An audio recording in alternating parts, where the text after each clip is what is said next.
പണ്ടൊക്കെ എലക്ഷൻ ആകുമ്പോൾ ഭയങ്കര സീരിയസ് ആയിട്ടുള്ള ഒരു അറ്റ്മോസ്ഫിയർ ആണ് നിലനിന്നിരുന്നതെങ്കിൽ ഇപ്പൊ ടോട്ടലി ഭയങ്കര ചേഞ്ച് ഉള്ള ഒരു രസമാണ്. ഫുൾ എന്റർടൈൻമെന്റ് ആണ്.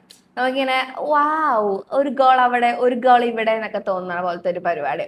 അതില് ബിഗ് ബോസ് താരങ്ങളാണ് കൂടുതൽ മത്സരിക്കുന്നത്, നമുക്ക് എല്ലാവർക്കും അറിയാം. അതിലേക്ക് പുതിയ എൻട്രി നമ്മൾ എല്ലാവരും പ്രതീക്ഷിച്ചിരുന്ന പോലെ റോബിൻ രാധാകൃഷ്ണൻ ഡോക്ടർ വന്നിട്ടുണ്ട്. അദ്ദേഹം കുണ്ടറയിൽ മത്സരിക്കുന്നുണ്ട് NDAയുടെ സ്ഥാനാർത്ഥിയായിട്ട്.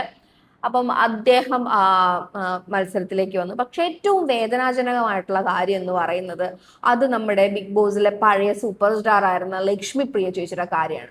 ചേച്ചിക്ക് പെരുമ്പാവൂരിൽ വലിയ മാറ്റങ്ങൾ കൊണ്ടുവരാൻ സാധിക്കുമെന്ന് ചേച്ചിക്ക് ഭയങ്കര വിശ്വാസം ഉണ്ടായിരുന്നു. മാത്രമല്ല 2020യുടെ ചിറകിൽ ഏറി പുള്ളിക്കാരത്തി അവിടെ ഉണ്ടാക്കാൻ പോകുന്ന വികസനങ്ങളെ പറ്റിയും അതേപോലെ തന്നെ 10 രൂപയ്ക്ക് സാനിറ്ററി പാഡ് നൽകുന്ന മോദിജിയുടെ നന്മയെ പറ്റിയൊക്കെ വളരെ വളരെ കാര്യമായി അവരിങ്ങനെ പറഞ്ഞു വരുമായിരുന്നു. പക്ഷെ എന്തോ എന്തോ ശരിയായില്ല. ചേച്ചി നമുക്ക് നഷ്ടമായിട്ടുണ്ട് പെരുമ്പാവൂര്.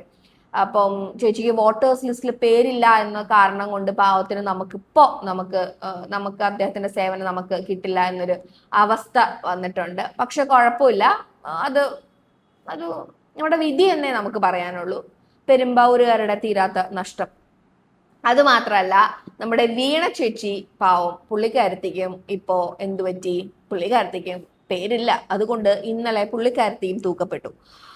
അങ്ങനെ നോക്കുകയാണെങ്കിൽ ബിഗ് ബോസ് താരങ്ങളായി വന്ന 2 പേരുടെ അവസ്ഥ വളരെ പരിതാപകരമാണ്. പക്ഷേ അവിടെ അഖിൽ മേറാർജി ഉണ്ട്. 100 ദിവസത്തെ നമ്മുടെ ബിഗ് ബോസ് ജീവിതം കൊണ്ട് തന്റെ രാഷ്ട്രീയം, എന്റെ ജീവിതമാണ് എന്റെ രാഷ്ട്രീയം എന്ന് അദ്ദേഹം പ്രഖ്യാപിച്ചു കഴിഞ്ഞിട്ടുണ്ട്. അപ്പൊ അദ്ദേഹം വളരെ ശക്തമായ മത്സരം കാഴ്ചവെക്കുമെന്നാണ് അദ്ദേഹത്തിന്റെ ആൾക്കാരും പറയുന്നത്. അപ്പൊ കാണാം. കണ്ടില്ലെങ്കിൽ അദ്ദേഹം നല്ല രീതിയിൽ ഒരു പെർഫോമൻസ് കാഴ്ചവെച്ചിട്ടില്ല എങ്കിൽ അദ്ദേഹത്തിന്റെ കൊങ്ങയ്ക്ക് പിടിച്ച് നാട്ടുകാർക്ക് ചോദിക്കാൻ പറ്റുമെന്നാണ് അദ്ദേഹം പറയുന്നത്. പക്ഷെ നമ്മളത് ചെയ്യില്ല. അതുകൊണ്ട് തന്നെ നമ്മൾ അദ്ദേഹത്തിന് വോട്ട് ചെയ്യില്ലേ? എനിക്കറിയത്തില്ല. അപ്പം അദ്ദേഹത്തിന്റെ നന്മയ്ക്ക് വേണ്ടി നമുക്ക് പ്രാർത്ഥിക്കാം.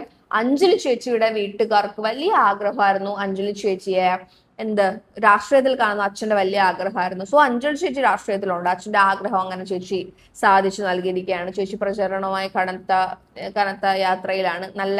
നല്ലൊരു പട്ടുസാരിയാണ് ചേച്ചി ഉടുത്തിരിക്കുന്നത്. അപ്പോ ഇതൊക്കെയാണ് സെലിബ്രിറ്റികളുടെ കാര്യം. ഇനി റോബിൻ രാധാകൃഷ്ണന്റെ പെർഫോമൻസ് കാണുന്നതിന് വേണ്ടിയിട്ട് ഞാൻ വെയിറ്റിംഗ് ആണ്. പക്ഷെ എനിക്കതല്ല, എന്റെ ഡൗട്ട് അതല്ല. കോൺഗ്രസ്സുകാരെ എന്ന് അടി തീർന്ന് ഫുൾ പരിപാടി തീർത്ത് അവര് ഫുൾ സ്ഥാനാർത്ഥികളെ പറഞ്ഞ് പരിപാടി തുടങ്ങുമെന്നാണ് എൻ്റെ ഒരു ഇത്.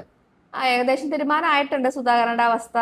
സുധാകരൻ സാറിന് കുഴപ്പമില്ല, അദ്ദേഹം പാർട്ടിക്ക് വഴങ്ങി, പുള്ളി മത്സരിക്കുന്നില്ല.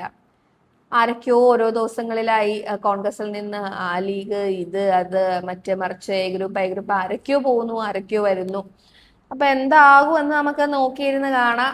അപ്പം വെയിറ്റ് ചെയ്യുക.